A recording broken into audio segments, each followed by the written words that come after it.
કેટલામાં આપણે આવ્યા છે? 92 92 થઈ ગઈ છે. હા.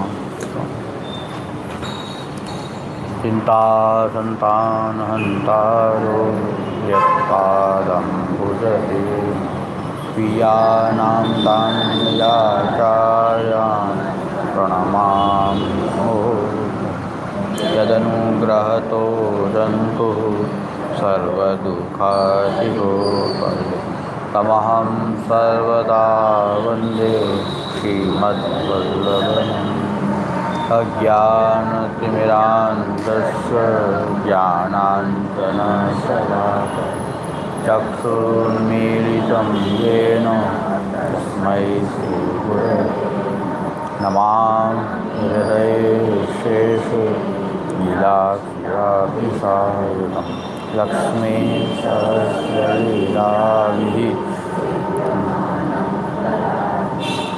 ચતુર્ભુજ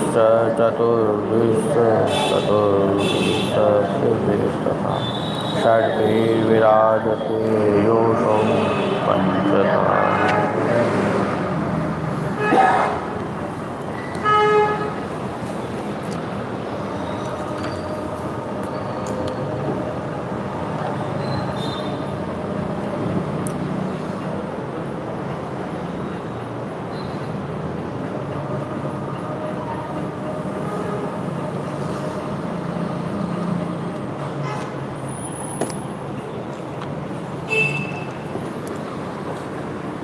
કોઈ જગ્યાએ ષોડશ પદાર્થનું વર્ણન છે, કોઈ જગ્યાએ સપ્ત પદાર્થનું વર્ણન છે, તો કાર્યરૂપની ગણતરી મહાપ્રભુજી અહીં કરતા નથી, તો તમે શા માટે કરતા નથી? એવી કોઈ શંકા કરે તો કહે છે કે ભાઈ ભાગવત આદિ શાસ્ત્રોમાં આ કાર્યરૂપની ગણતરી કરવામાં આવી નથી, એટલે અમે નથી કરતા. ગણતરી કરી ન શકીએ એવું નથી, પણ ભાગવત આદિ શાસ્ત્રોમાં કાર્યરૂપને અનંત કીધા છે કે ભાઈ અનંત ભેદવાળા કાર્યરૂપ પ્રકટ થાય છે. જળ જીવાત્મક બધા કાર્ય જે છે અનેક રૂપ પ્રકટ થાય છે, જીવો અનેક છે, એના દરેકના ભેદનું વર્ણન કરવાની આવશ્યકતા ભાગવત આદિ શાસ્ત્રોમાં નથી, એટલે અમે નથી કરતા. કે અમે કરી શકીએ એમ નથી એવું નથી, કારણ કે પ્રાચીન ન્યાયશાસ્ત્ર છે ગૌતમ મુનિનું, એમાં ષોડશ પદાર્થનું વર્ણન છે. પછી વૈશેષિકોનું જે કણાદ મુનિનું વૈશેષિક દર્શન છે એમાં સપ્ત પદાર્થ આવ્યા. નવ્ય ન્યાયિકોએ પણ સપ્ત પદાર્થ સ્વીકાર્યા છે.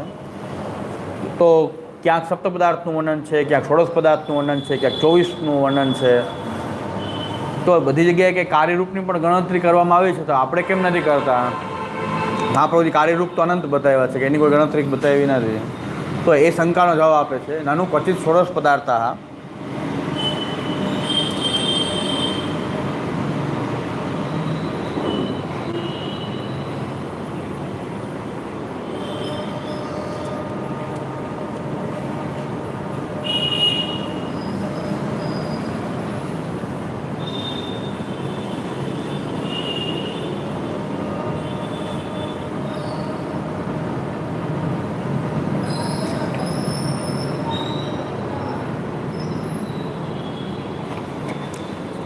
તો ક્વચિત ષોડશ પદાર્થः ક્વચિત સપ્ત પદાર્થः તથા ત્વયાપી કાર્યેષુ કથમ ન ભેદા કલ્પ્યન્તે એથી આશંક્યાઃ. અમુક શાસ્ત્રોમાં ષોડશ પદાર્થ, જેમ કે ગૌતમ મુનિએ ષોડશ પદાર્થ બતાવ્યા, વૈશેષિકમાં કણાદ મુનિએ સપ્ત પદાર્થ બતાવ્યા, તો આપણે કેમ કાર્યરૂપની ગણતરી તમે નથી કરતા? તો એનો જવાબ આપવામાં આવે છે, કાર્ય ભેદ વિભેદાન હિ કલ્પયિત્વા વિભાગશ વૃથા શાસ્ત્ર પ્રવૃત્તિ યસ્માત કાર્ય મતિર્વૃથા. કાર્ય ભેદ અને વિભેદ, એના ભેદ અને એના પાછા વિભેદો કલ્પયિત્યા વિભાગશ, એની વિભાગપૂર્વક એની કલ્પના કરવામાં આવે. વૃથા શાસ્ત્ર પ્રવૃત્તિ, આ રીતે એનો વૃથા શાસ્ત્ર પ્રવૃત્તિ યસ્માત કાર્ય મતિર્વૃથા.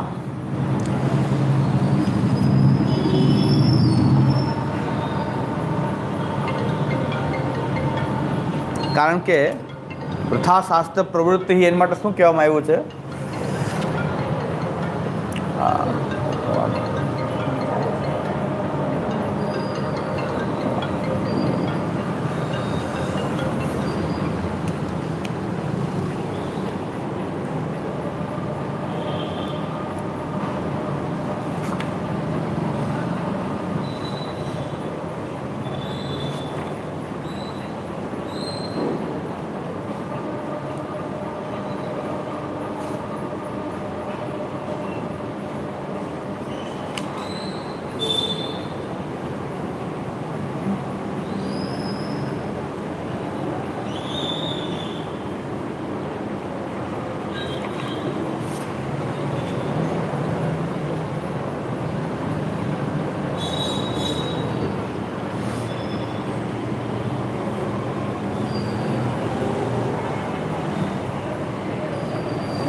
તો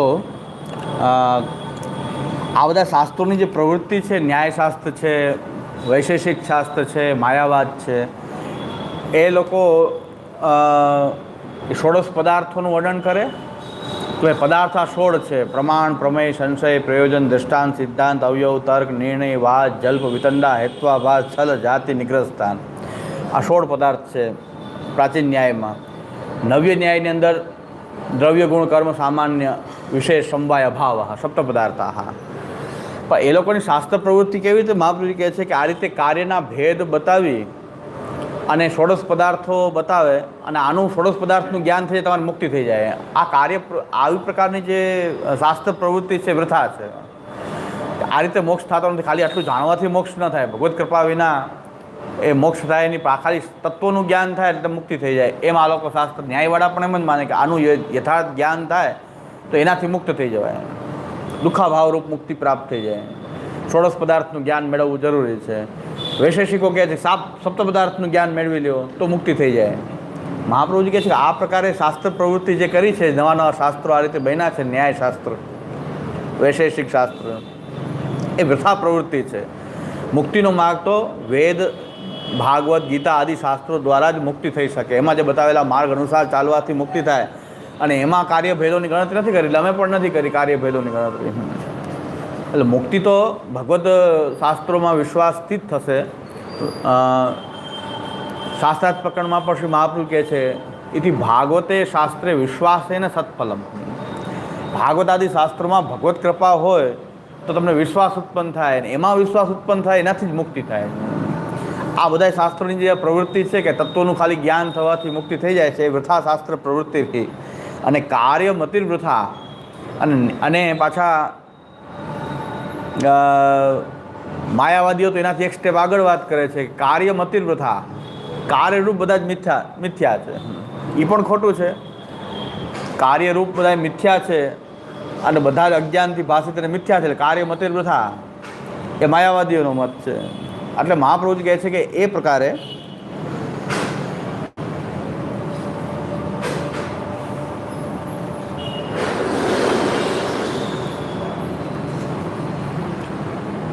બધા શાસ્ત્રોની અંદર મુખ્યમ એકમ પૃથક કૃત્ય સાધનાનામ નિરૂપણમ યુક્તમ ન તુલ્ય સંખ્યા હિ ફલ કારણયો ક્વચિત. બધા લોકો સપ્ત પદાર્થની અંદર એનું જ જ્ઞાન થવાથી મુક્તિ થઈ જાય છે. સપ્ત પદાર્થનું જ્ઞાન થઈ જાય, ષોડશ પદાર્થનું જ્ઞાન થઈ જાય એટલે મુક્તિ થઈ જાય. તો ભગવાનને એનાથી પદાર્થથી અતિરિક્ત નથી માનવામાં આવતા. બધા એની અંદર સમાવિષ્ટ થાય માની લેવામાં આવે છે. પણ અહીં સ્વરૂપ કોટી અલગ બતાવી દીધી, કારણ કોટી અલગ બતાવી છે, કાર્ય કોટી અલગ બતાવી છે. તો સ્વરૂપ, કાર્ય 3 પ્રકારથી મહાપ્રભુ કહે છે કે આવો ભ્રમ આપણને ન થઈ જાય કે બ્રહ્મને પણ આપણે, ભગવાનને પણ આપણે કોઈ એના તત્વની અંદર જ સમાવિષ્ટ જ માનીએ, એનાથી બહાર ન માનીએ.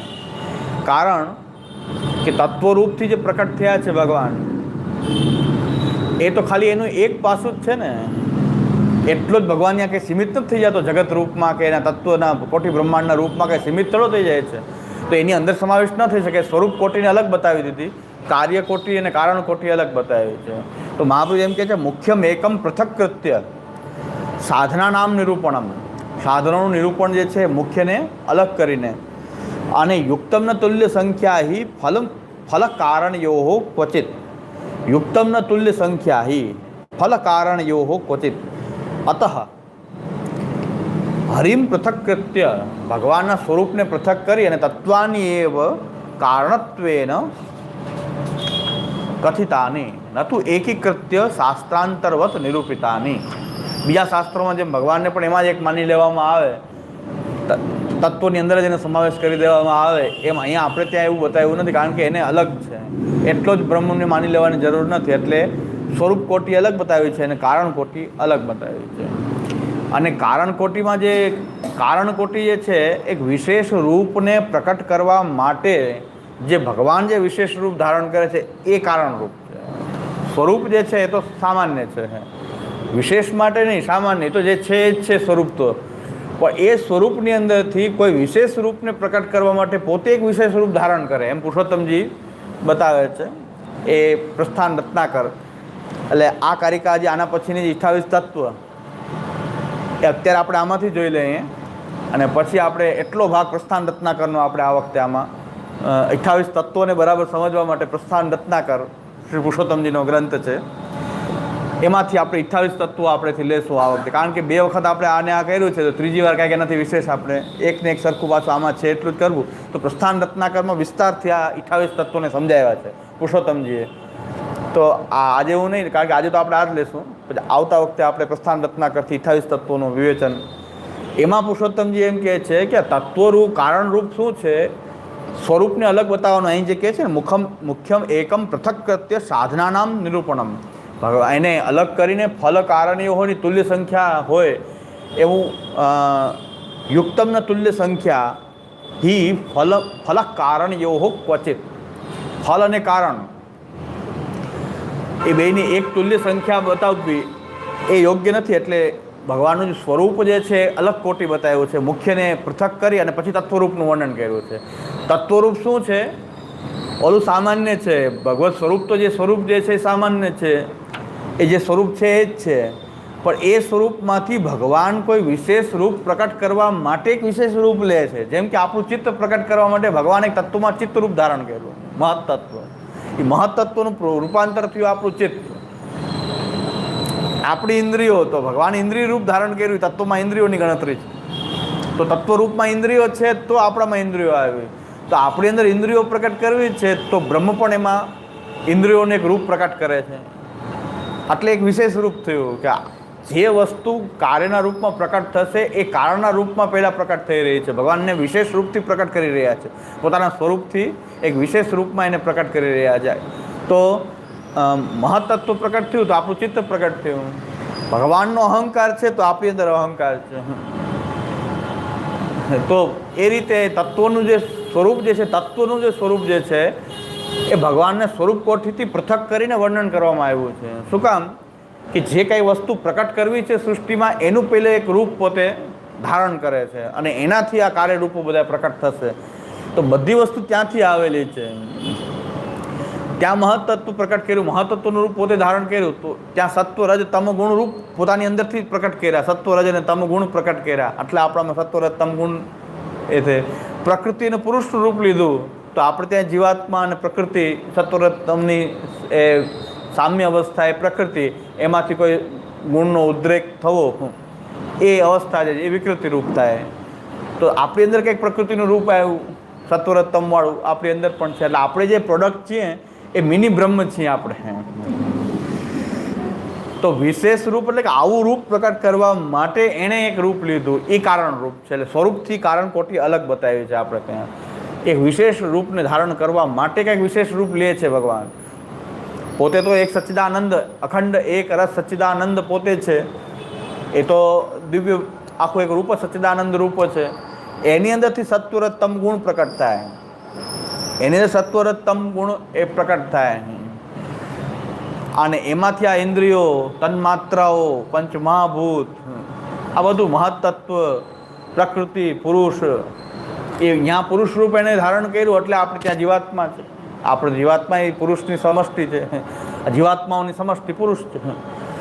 તો એટલે એક વિશેષ રૂપને પ્રકટ કરવા માટે સૃષ્ટિમાં ભગવાન જે એક વિશેષ રૂપ ધારણ કરે છે એને કહેવાય છે એનું કારણ રૂપ છે. એ સ્વરૂપથી અલગ છે. સચ્ચિદાનંદ એનું સ્વરૂપ છે, એમાંથી એક કારણ રૂપ પ્રકટ થાય છે. જે કારણરૂપ સૃષ્ટિની પહેલાં, એ સૃષ્ટિ પ્રકટ થતાં પહેલાં જે રૂપ ધારણ કર્યું, સર્ગલીલા, ભાગવતમાં જે સર્ગલીલામાં જે વર્ણન છે,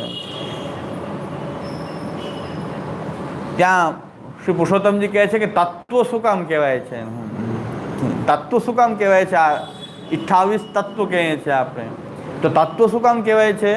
કે તત્વ, તત્વ, તત એટલે તે ભગવાન, એનું ભગવદ રૂપપણું હોવું. તત્વ, તત્વમસી ઓલું આવે છે ને, તત્વમસી, તત એટલે એ ભગવાન. આ 28 તત્વ પણ ભગવાનનું જ રૂપ છે, એટલે એને તત્વ કહેવાય. તત્વ, મનુષ્ય, મનુષ્યત્વ, તત એટલે ભગવાન અને એનું ભગવદ રૂપપણું એટલે તત્વ, એ તત્વ રૂપ કહેવાય છે. આમાં પુરુષોત્તમજી પ્રસ્થાન રત્નાકરમ બહુ વિસ્તારથી આ 28 તત્વોને સમજાય. એટલે આપણે સમજવા બહુ જરૂરી છે કે આ સૃષ્ટિના આ કેવી રીતે સૃષ્ટિ પ્રકટ થાય છે. અહીં પણ આવરણ ભંગમાં પુરુષોત્તમજી એમ કહે છે કે આનો વિસ્તાર જોવો હોય તો એનો અમે વર્ણન કરી દીધું છે પ્રસ્થાન રત્નાકરમાં. એટલે અહીં મેં વિસ્તાર નથી કરતો એમ પુરુષોત્તમજી અહીં પણ એમ કહે છે કે ભાઈ આવરણ ભંગમાં નહીં પણ પ્રસ્થાન રત્નાકરે દ્રષ્ટવ્ય હે. એટલે પછી મેં એમ થયું કે પ્રસ્થાન રત્નાકર જોઈને એમાંથી કરીએ.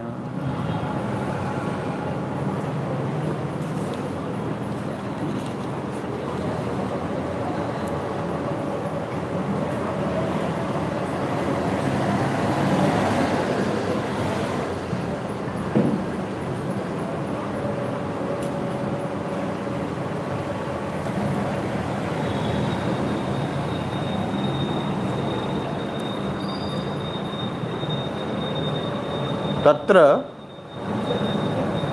પુરુષોત્તમજી એમ કહે છે પુરુષાદિનામ પંચવિંશતિનામ તુ તૃતીય સ્કંદસ્થ કાપિલેય વાક્યેભ્ય તત્સર્વમ તુ સુબોધનિયામ વિવૃતમ તત્ર ચેકૈકસ્ય લક્ષણ તિતયમ ઉક્તમ.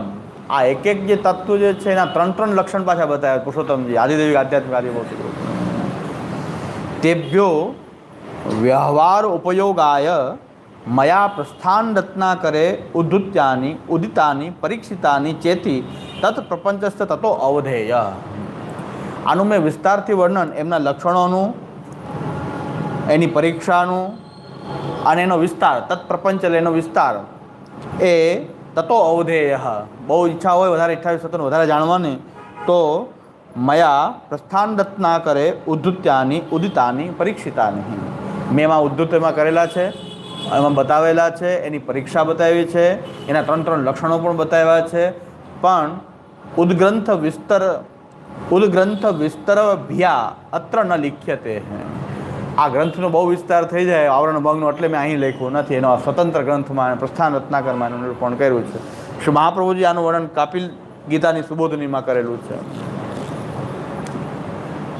એટલે આવતા ગુરુવારે આપણે આ ચલાવશું. હજી આપણે આગળ ચાલશે આ. તો અત્યારે કાર્ય ભેદ વિભેદે નહીં કલ્પ. હા હા કારણ રૂપે હા કાર્ય હા સૃષ્ટિ પછી એનું કાર્ય થયું. આપણે બધા કાર્યરૂપમાં છે પણ એને કેટલી ગણતરી મહાપ્રભુજી કહે છે કે ભાઈ શાસ્ત્રમાં જ ના પડે છે કે કાર્યરૂપ અનંત છે. આ બધા જીવ આપણે બધા એના કાર્યરૂપ છે બ્રહ્મના, તો એ કેટલાકની ગણતરી થાય એમ અનંત બતાવ્યા છે. પણ મહાપ્રભુજી કહે છે કે આપણે ગણતરી ન કરી શકીએ એટલે અમે ગણતરી નથી કરતા એવું નથી. તો ભાગવતે નથી કરી એટલે અમે નથી કરતા. એટલું કમિટમેન્ટ મહાપ્રભુજીનું શાસ્ત્રમાં છે કે શાસ્ત્રથી અમે આગળ ચાલતા નથી. એક સ્ટેપ શાસ્ત્ર કહે છે એટલું જ અમે કરીએ છીએ. શાસ્ત્રથી એક સ્ટેપ અમે આગળ ચાલીને વાત કરતા નથી. ભાગવત ગીતા વેદ વગેરે જે કહે છે એટલું જ અમે કહી રહ્યા છીએ. મહાપ્રભુજીનું આ કમિટમેન્ટ છે શાસ્ત્ર પ્રત્યે કે અમે એનાથી વધારે કાંઈ કહેવા માંગતા નથી. એમ પોતાની કંઈ વધારે હોશિયારી બતાવવા માંગતા નથી. જે શાસ્ત્ર કહે છે એ જ અમે કહી રહ્યા છીએ. આટલા કમિટેડ આચાર્ય છે મહાપ્રભુજી કે ભાઈ શાસ્ત્રથી એક સ્ટેપ પણ અમે આગળ પાછળ ચાલતા નથી.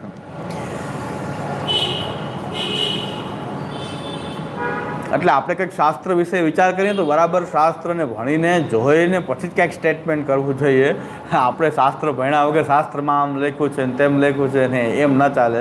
કારણ કે મહાપ્રભુજીનું નામ જો ઉદ્ધૃત કરતા હોય તો કે મહાપ્રભુજી એકદમ કમિટેડ આચાર્ય છે કે શાસ્ત્રના આટલા બધા કમિટેડ છે. ક્યાંય શાસ્ત્રનું ઉલ્લંઘન થાય કે કોઈ શાસ્ત્રથી વિરુદ્ધ એક શબ્દ પણ બોલ્યા હોય એનાથી એક પણ આગળ ચાલીને કાંઈ વાત કરવી કોઈ પણ મહાપ્રભુજી ક્યારેય એવું કર્યું નથી. અને વારંવાર એમ કહે છે પોતાની સ્વતંત્ર ઉપલબ્ધિ હોય એવું પણ ક્યાંય કહેતા નથી. આ શાસ્ત્રનો મત છે એમ જ વારંવાર કહે છે. આ શાસ્ત્રનું સંકલન આ રીતે છે, એમાં આ રીતે બતાવેલું છે. તો એટલે આપણી બધાની જવાબદારી બને જ્યારે મહાપ્રભુજીને આપણે કંઈક કોટ કરીએ ક્યાંય તો ખોટી રીતે ન થઈ જાય આપણે બહુ જવાબદારી છે. ખોટી રીતે થઈ જાય તો તરત જ એની આપણે ક્ષમા માંગી લે કે ભાઈ અમારી આ બુદ્ધિ તુચ્છ બુદ્ધિને કારણે આ થયેલું છે. એક જ વાત છે કે કદાચ આપણાથી ખોટું ઇન્ટરપ્રિટેશન થઈ જાય તો આપણી ખોટી તુચ્છ બુદ્ધિનું કારણ હોઈ શકે. પણ એમાં મહાપ્રભુજીનો મત આવો નથી. મહાપ્રભુજીના નામે ડંકાની ચોટ વગાડીએ ખોટી એટલે આપણાથી એમ થાય કે આવું ના કરવું જોઈએ. એ ન થાય એવું આપણે ખ્યાલ રાખવો જોઈએ. કારણ કે શાસ્ત્ર એક તો ભણ્યા નથી, શાસ્ત્ર જોયું નથી, તો પછી શા માટે ખોટે શાસ્ત્રોની પછી ચર્ચામાં ઊંડું ઉતરી જાઉં. હું જેટલું છે એટલું કરી મહાપ્રભુ જેટલું કહ્યું એટલું બોલું. હું આપણે પૂરેપૂરું જો શાસ્ત્રને વ્યવસ્થિત ભણ્યા હોય તો વાત અલગ છે કે તમે કાંઈક જાણો છો. શાસ્ત્ર જોયું જ નથી ને શાસ્ત્રની વાતો કરો છો. શાસ્ત્ર તમે જોયું નથી એના કરતાં મહાપ્રભુ જેટલું આપ્યું છે એની લિમિટમાં જ બોલો ને. એનાથી વધારે એક સ્ટેપ આગળ જવાની કાંઈ જરૂરિયાત નથી. કારણ કે આપણે જોયું નથી તો શા માટે બોલવું જોઈએ. એટલા માટે મહાપ્રભુજી પણ એ કહે છે ભાઈ અમને ગણતરી ન કરી શકીએ, અસમર્થતા છે એટલે અમે ગણતરી કાર્યરૂપો નથી કરતા એવું નથી, પણ શાસ્ત્રે નથી કરી, ભાગવત વગેરે શાસ્ત્રોમાં નથી કરી, અમે નથી કરતા. પણ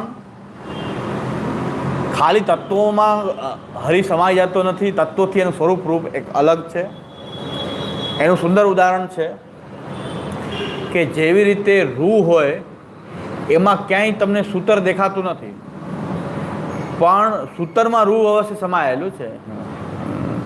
આ બધું તત્વરૂપ પણ સ્વરૂપ એક કરીને જેમ બીજા શાસ્ત્રોમાં વર્ણન કરવામાં આવ્યું કે ભાઈ આટલા પદાર્થના જ્ઞાનથી જ મુક્તિ થઈ જાય, એની અંદર જ સમાવિષ્ટ થઈ જાય, એવું નહીં. અહીં સ્વરૂપને અલગ બતાવીને તત્વોને અલગ બતાવ્યા છે. એટલે નતું એકીકૃત્ય શાસ્ત્રાંતર્વત નિરૂપિતાને, બીજા શાસ્ત્રોની જેમ અહીં વર્ણન કરવામાં આવ્યું નથી. તત્વાની ગણે હતી. તત્વ કેમ કહેવાય?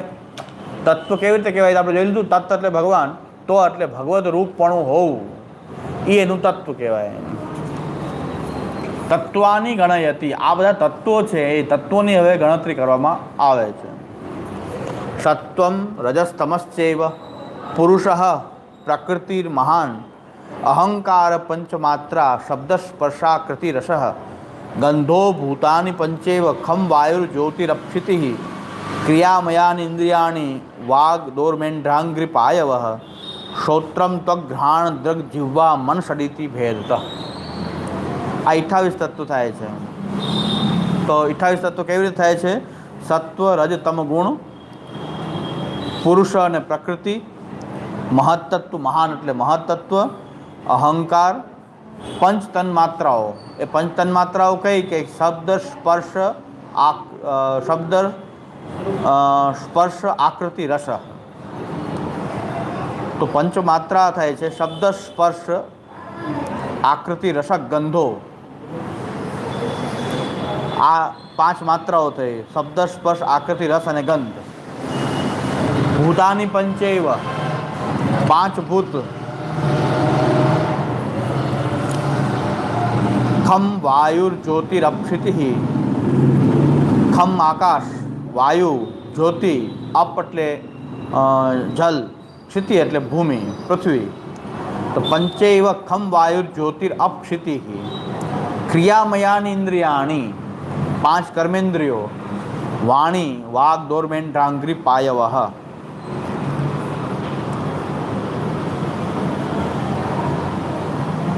વાણી, હસ્ત, ઉપસ્થ, ચરણ અને પાયુ, આ 5 ક્રિયામયાની ઇન્દ્રિયાણી. અને શ્રોત્રમ ત્વઘ્રાણ દ્રગ જીવવા મન ષડિતિ ભેદતઃ, આ જ્ઞાનેન્દ્રિયો 5. શ્રોત્ર, ત્વગ, ઘ્રાણ, દ્રગ, જીવવા. શ્રોત્ર એટલે કર્ણ, ત્વચા, ઘ્રાણ એટલે નાસિકા, દ્રગ એટલે દૃષ્ટિ, નેત્ર, અને જીવવા, આ જ્ઞાનેન્દ્રિયો થઈ. જીવવા અને વાણી 2 ઇન્દ્રિયો અલગ છે. એક રસના જે સ્વાદ પારખે છે એ, અને એક વાણી જે બોલે છે તે. એટલે વાણી એટલે 2 ઇન્દ્રિય અલગ છે. ગોલક ભલે એક હોય પણ ઇન્દ્રિયો 2 અલગ છે. એક ખાલી સ્વાદનું કાર્ય કરે છે અને એક જે છે એ વાણીનું કાર્ય કરે છે. તો મનસ ક્રિયામયત્વ જ્ઞાનમયત્વ ચ. આ મનનો એક ક્રિયામય પણ ગણી શકાય ને જ્ઞાનમય પણ ગણી શકાય. જ્ઞાનેન્દ્રિય સાથેનો સમાવેશ પણ થઈ શકે. ક્રિયામયત્વ જ્ઞાનમયત્વ ચ. એટલે એ મન જે છે એ છઠ્ઠું છે. જ્ઞાનેન્દ્રિયો સાથે મન એ છઠ્ઠું. મનસા સક્રિયાયામ ષડિતિ, મન સહિત 6 ક્રિયા ઇન્દ્રિયો પણ 6 થઈ જાય છે મન સહિત, અને મન સહિત જ્ઞાનેન્દ્રિયો પણ 6 થાય. એટલે મનનો 2માં સમાવેશ થાય છે. છે મન એક, એ ક્રિયામયત્વ પણ કરી શકો અને જ્ઞાનમયત્વ પણ હોઈ શકે. એટલે આ 28 તત્વો જે છે એ આપણે ત્યાં મુખ્ય છે કે આમાંથી સૃષ્ટિ પ્રકટ થાય છે. આ એનું તત્વરૂપ છે એટલે કારણરૂપ છે. હવે દેવતાઓ, ઇન્દ્રિયોનું વર્ણન થયું, ઇન્દ્રિયોના દેવતાઓ, એને અલગ ગણશું તો 28 નહીં થાય, વધી જશે. તો દરેક ઇન્દ્રિયોને 11 ઇન્દ્રિયોને 11 દેવતાઓ છે, તો 11 ઇન્દ્રિયો બીજી વધી જશે, 11 તત્વો વધી જશે.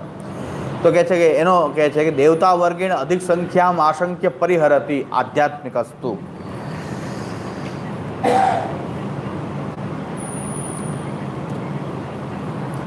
તો કહે છે એ આશંકા દૂર કરવા માટે કહે છે આધ્યાત્મિકસ્તુ ય પ્રોક્ત સો અસાવ એવ આધિદૈવિક અતો હિ દેવતા વર્ગ ઇન્દ્રિયભ્યો ન ભિદ્યતે.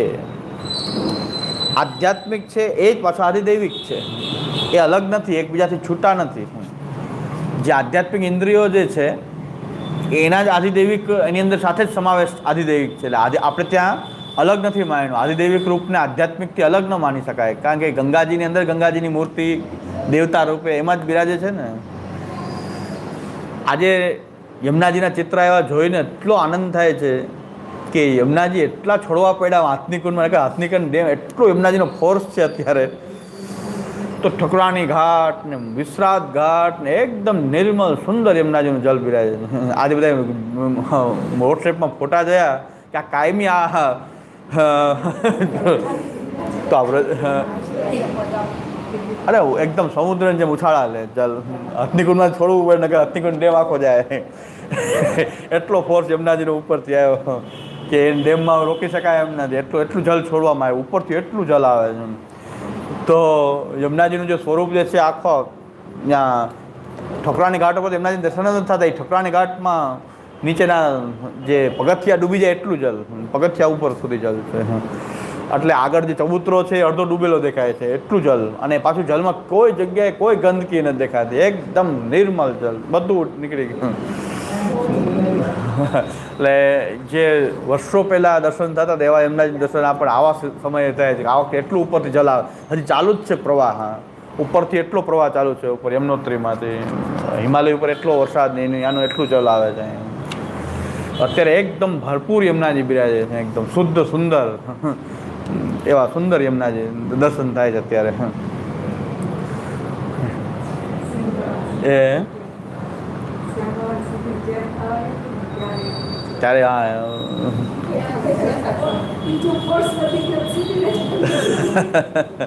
ત્યારથી બાજુ પાછી કરી જ નહીં ભાગવતની.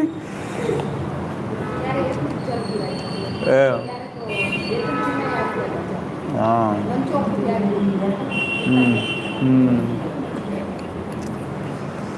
આ કાયમી આ સ્થિતિ રહેવી જોઈએ. એટલું હથનીકુંડમાંથી જો છોડ નિયમિત પ્રમાણે અમુક જલ છોડવામાં આવે તો આ સ્થિતિ કાયમ થઈ શકે એમ છે, પણ એ લોકોના લોભને કારણે એ લોકો જલ રોકી રાખે છે. બાકી હરિયાણા સરકાર જો એવો કાયમી નિર્ણય કરે, એ વાત તો હવે આ 2.5 વર્ષનું વચન આપ્યું તો 4 વર્ષ થઈ ગયા, હવે તો ચૂંટણીનું વર્ષ છે, 19માં તો કાંઈ થવા નથી. એટલે હા વાત જ કરી, પ્લાન બતાવી દીધો આપણને કે 2.5 વર્ષ પછી યમુનાજીનું સુંદર આવું સ્વરૂપ હશે, પ્લાન ને બધું બતાવી દીધું. આટલા વૃક્ષો હોવાઈ જશે, ફરતા ફરતા વૃક્ષો, આ ચારે બાજુ વન થઈ જશે, બે બાજુ વચ્ચે યમુનાજી વહેતા હશે, એ બધું આખું પ્લાન કરીને આપણને બતાવ્યું કે 2.5 વર્ષ અમને આપો, 2.5 વર્ષ પછી આવું તમને આપશું. 4 વર્ષ થઈ ગયા ને હવે આવું તો 19 ચૂંટણી છે એટલે કાંઈ સવાલ જ નથી. એટલે આ વખતે તો કાંઈ નહીં, હવે પછી શું સભામાં એમ કહેશે કે અમારી આ પાછી ગવર્મેન્ટ આવશે તો અમને અવશ્ય કરી દેશું.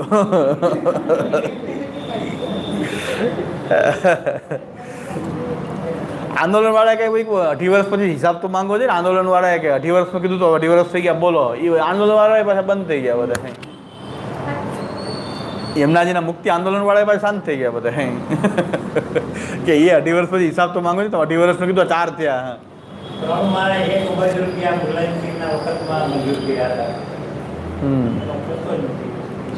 પૈસાનો તો પતો લાગે જ. પૈસા બીજા કેટલા ઉઘરાવા માંડ્યા, પણ યમુનાજીના મુક્તિના તો કેટલા ઉઘરાવાઈ ગયા. બીજા ગવર્મેન્ટ આપે એ તો અલગ, બીજા કેટલા ફાળા ઉઘરાવાઈ ગયા. અરે ગવર્મેન્ટ સિવાયના આપવા કેટલા લોકો ફાળા ઉઘરાવ્યા યમુનાજીના મુક્તિના ઓલા શુદ્ધિકરણ માટે. હકીકતમાં આપણે ફાળાની કે પૈસાની જરૂર નથી, ગવર્મેન્ટનો પૈસો યોગ્ય રીતે વપરાય એ ધ્યાન રાખવાની જરૂર છે કે ગવર્મેન્ટ પૈસો આપે એ વપરાઈ જાય તો આપણે ક્યાં રોકવાની જરૂર છે, ફાળા કરવાની જરૂર જ નહોતી. ગવર્મેન્ટની એ ગ્રાન્ટ વગેરે જે કાંઈ આવે છે એમાં એલોકેટ કરેલું ફંડ છે એ આમાં વપરાય એટલું જ જરૂરિયાત હતી. કોઈ હવે કોઈ હિસાબ કાંઈ એમના મુક્તિ આંદોલનનો કાંઈ પાછો કાંઈ સમાચાર જ નથી કાંઈ. 2.5 વર્ષ પછી હિસાબ માંગવો છે તો 2.5 વર્ષનું કીધું તો હવે પાછું અમારે શું હિસાબ છે બોલો. અત્યારે એમને સ્વતઃ યમુનાજી કૃપા કરીને અત્યારે દર્શન આપે છે, અત્યારે એકદમ ભરપૂર આવે છે યમુનાજી.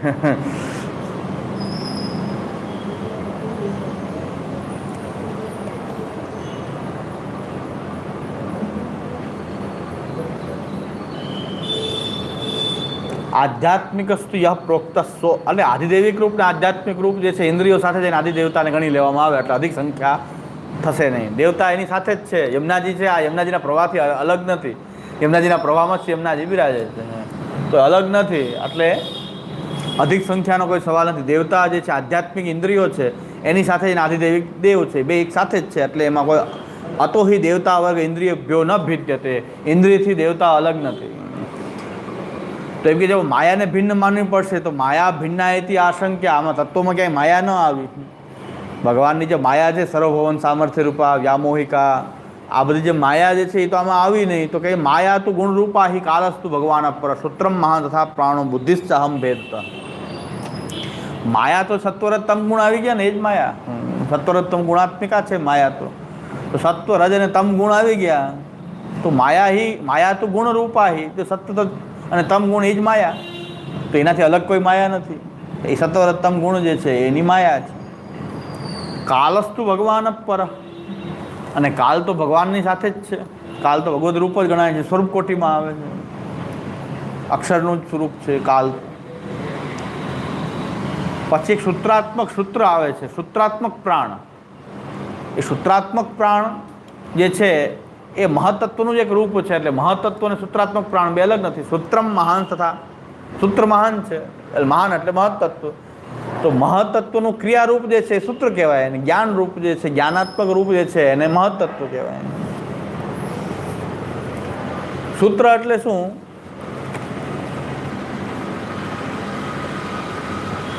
કે આખો આ જે ઇન્દ્રિયો વગેરે આખો જે સંઘાત છે આપણો, એને એક એવો પ્રાણ જે છે કે બધાને સંગઠિત કરીને રાખે છે.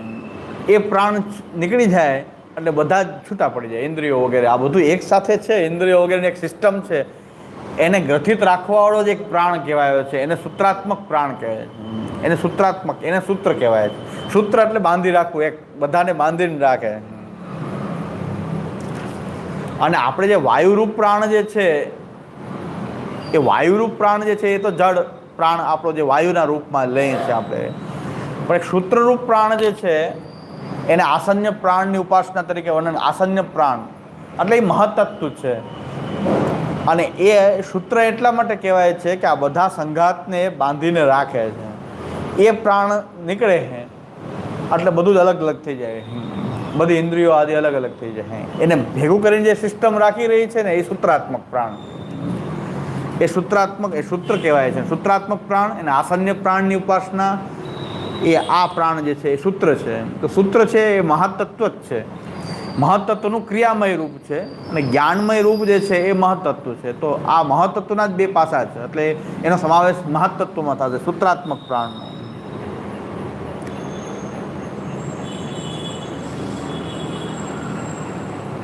પ્રાણ નીકળી ગયા એટલે બધું છૂટું પડી જાય ને. પ્રાણ છૂટ્યા એટલે દેહ ઇન્દ્રિયો આદિ બધી પૂરું થઈ ગયેલું. એને બાંધીને રાખવાવાળું જે તત્વ છે સૂત્રાત્મક પ્રાણ છે. આખા સંઘાતને બાંધીને રાખે.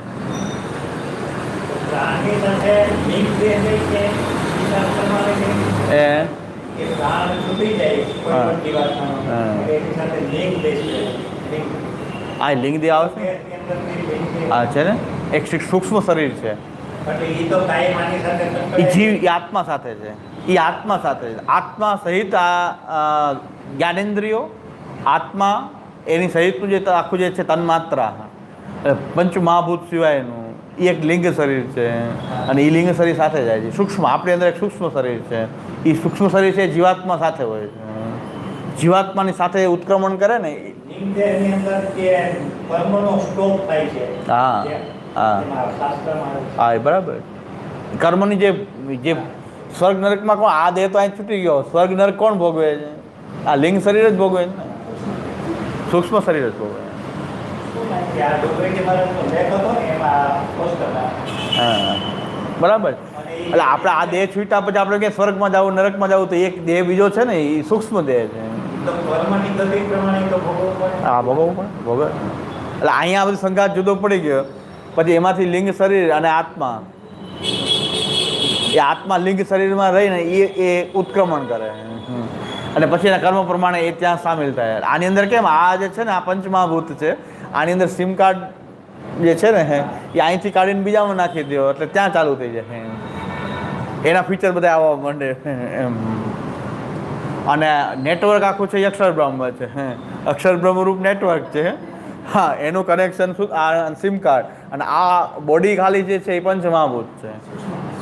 આની અંદર એક સૂક્ષ્મ શરીર આપણે માની લે તો સિમ કાર્ડને માની લે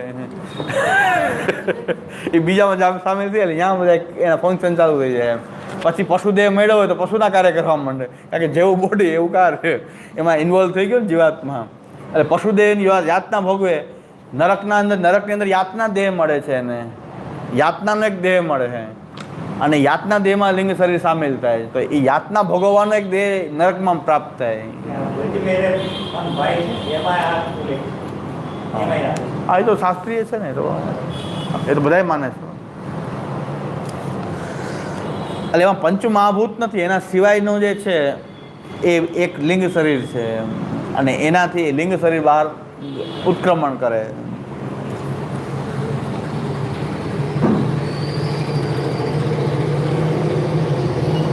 તો માયા તો ગુણરૂપા હિ કાલસ્તુ ભગવાન પર સૂત્રમ મહાન તથા પ્રાણો બુદ્ધિશ્ચ અહમ ભેદત. આ સૂત્ર જે છે એ મહતત્વનો એ પાર્ટ છે. સૂત્ર એ જ મહતત્વ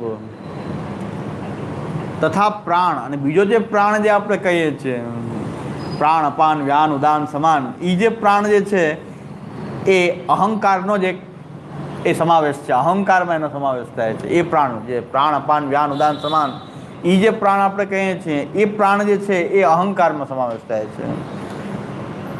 બુદ્ધિ પણ અહંકારમાં સામેલ થાય છે. એટલે અહમ ભેદતા પ્રાણો બુદ્ધિ અહમ ભેદતા. પ્રાણ અને બુદ્ધિ જે છે એ અહંકારના ભેદ છે. એટલે અહંકારમાં એનો સમાવેશ થઈ ગયો પ્રાણ અને બુદ્ધિનો. કાલસ્તુ ભગવતી અંતર્ભૂત. કાલ જે છે એ તો સ્વરૂપ કોટીમાં ગણાશે, ભગવાનની સાથે જ છે, અક્ષર બ્રહ્મનો જ પાઠ છે. સૂત્રંતુ મહતત્વ એવું સૂત્ર છે એ મહતત્વ જ છે. અને પ્રાણ બુદ્ધિ જે છે અહંકાર એ અહંકાર જ પ્રાણ અને બુદ્ધિ છે. આ પ્રાણ ઓલો પ્રાણ અપાન વ્યાન ઉદાન સમાન વાળો જે પ્રાણ જે છે એ પ્રાણ અહંકારનો જ એક પ્રકાર છે. તસ્માદ અષ્ટાવિંશતિ સંખ્યકાની એવ એટલે 28થી વધતા નથી. આ 28 સત્તા છે. હવે કાલ અક્ષર કાલ કર્મ સ્વભાવા નિરૂપયન પ્રથમમ અક્ષરમાહ પ્રકૃતિ પુરુષશ્ચૈતિ.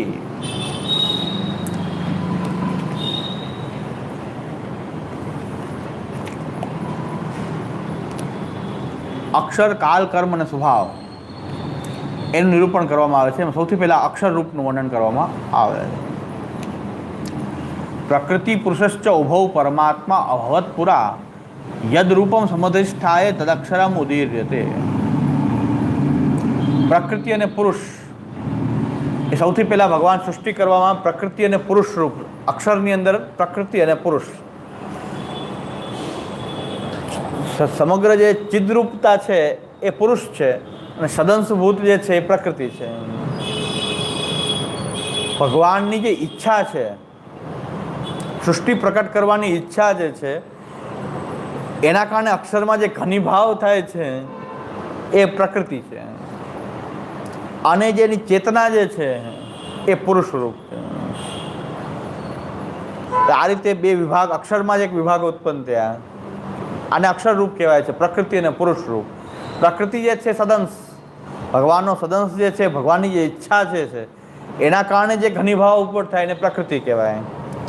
અને પુરુષ જે છે એ ચૈતન્ય છે, એની જે ચેતના જે છે એ પુરુષ રૂપ છે.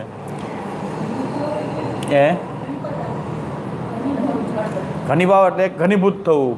એટલે આપણે જેમ કે જલ જે છે એમાં જલની અંદરથી જે બરફ થાય છે તે ઘનીભાવ થયો કહેવાય. એમાં ને એમાં જ થયો ઘનીભાવ. એમાં જળરૂપ ભગવાનનું સદંશભૂત છે તો ભગવાન પોતાનું જે સ્વરૂપ જે છે એમાં કંઈક જળ રૂપ પણ પ્રકટ કરી શકે. જળરૂપ જે પ્રકટ કરે શંકરાચાર્ય કે જળરૂપ તો ભગવાન હોય તરત જ વિજાતીય છે એટલે કોઈ એની સાથે કોઈ સવાલ જ નથી કે જળરૂપ ભગવાન હોઈ શકે. શંકરાચાર્યજીને મહાપ્રભુજી કહે છે કે જળ જે છે એ બરફ કેમ બની ન શકે? બરફ તો બને તો છે ને, ઘનીભાવ એમાં થઈ શકે છે, ભગવાનની ઈચ્છાથી થાય છે. તેમાં સદંશ જે છે એનો જે રોલ જે છે એનાથી પ્રકૃતિ ઉત્પન્ન થાય છે. એ સદંશ સદરૂપ જે છે એનાથી આ પ્રકૃતિ ઉત્પન્ન થાય છે.